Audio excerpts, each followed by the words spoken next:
Hello, my little sapphires, how are you today? My name is Ivan, and today we're going to talk about most recent situations with professional players openly cheating and some really strange situations that happened on Champions of Champions tournament in which the team 500 was accused of cheating. Before we start, there is a giveaway going on. Make sure to participate by liking the video, commenting down below, and subscribing for the channel. Now, let's get into it. First thing we're going to talk about is how bad is actually the cheating problem in CS2. I mean, if you look into the top 100 in Premier leaderboard, I can bet that every single one of those is either cheating or playing with cheaters. That's not the worst part. Premier has been unplayable for so long on high elo, it's unbelievable. I guess the rage hackers are a lot less now, but the blatant WoW hackers are still part of the game, and they're a part of actually almost every game now, which is really bad. I believe, or maybe I should say I hope, that Valve are cooking with AI anti-cheat, and I hope it will detect every cheat, or at least the free cheats that are out there, which are ruining our favorite game for everyone. We're going to continue with one recent moment where CS2 Pro, who was played on ESL Impact, has admitted to cheating. It was actually a woman player named Jennifer Ivanova with the nickname Board3M. On February 2nd, a player reached out to us with claims that the pro player was cheating allegedly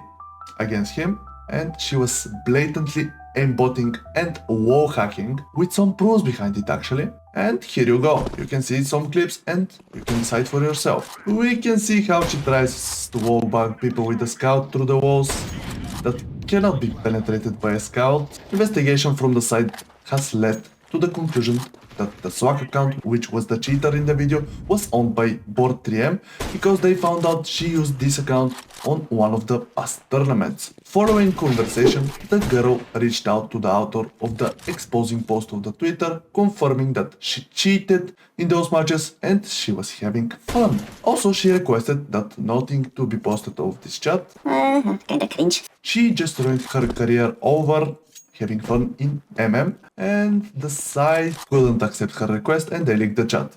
But let's be honest, who else besides the cheater is having fun when there is cheater in game? And I doubt cheating is that fun anyways. I also have found a conversation between Board and one of the people that she destroyed using cheats, in which she stated that she can do whatever she wants. She was pretty much making fun of those guys who lost the match. In my opinion, that's extremely disrespectful at the first place.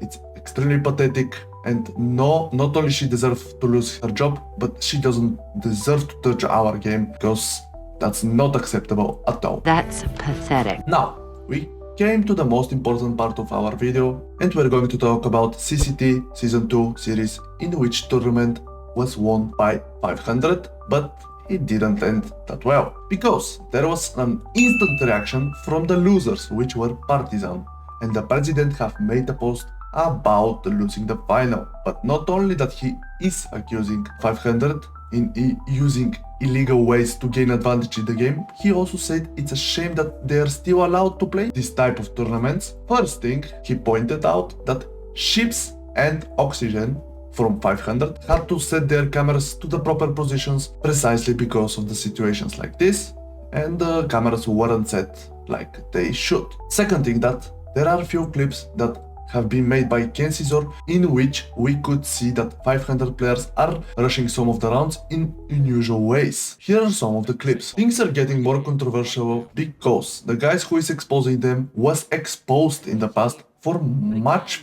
fixing.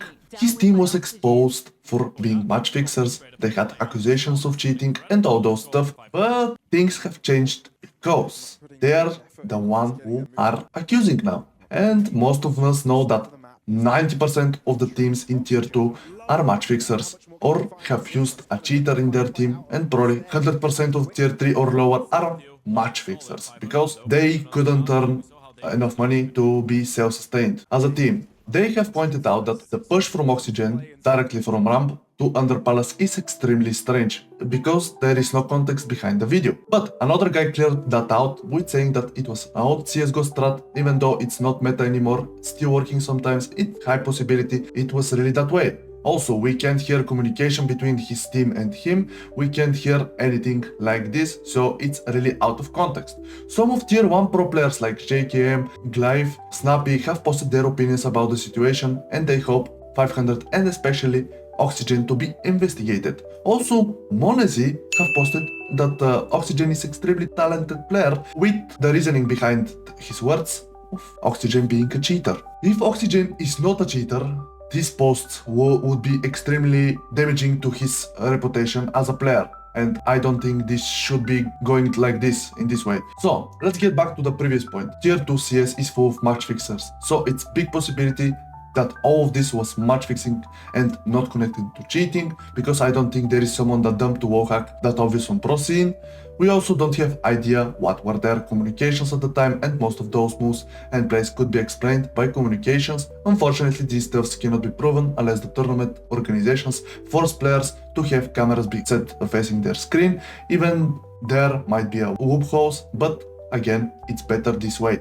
Those clips might stand for something very well off, or might be completely unjustified. Also, people were calling out 500 because their team is formed from Bulgarians. Some of the past Bulgarians were accused for either cheating or match fixing, but let's be honest, you can't point out that someone is cheating or whatever because of his nationality, because that's racism, and it's not right.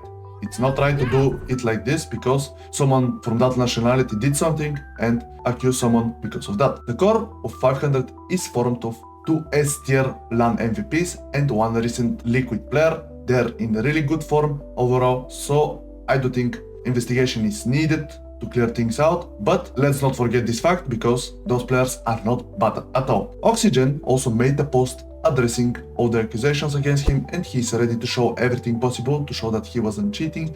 He said he was screen recording with his TeamSpeak and communications included in the screen recording. He's happy to install a camera behind him, and he said it would be better in future if everyone has a camera behind them, so things like this wouldn't happen. He was threatened, and the worst of all, people from his family were threatened, which is highly unacceptable. Even if he did cheat, his family has nothing to do with him cheating or his job in general, so I don't think his family has a part and they shouldn't be attacked. What do you think, guys? Do you think Oxygen is cheating? Was it match fixing? Was it actually based on strat or maybe luck?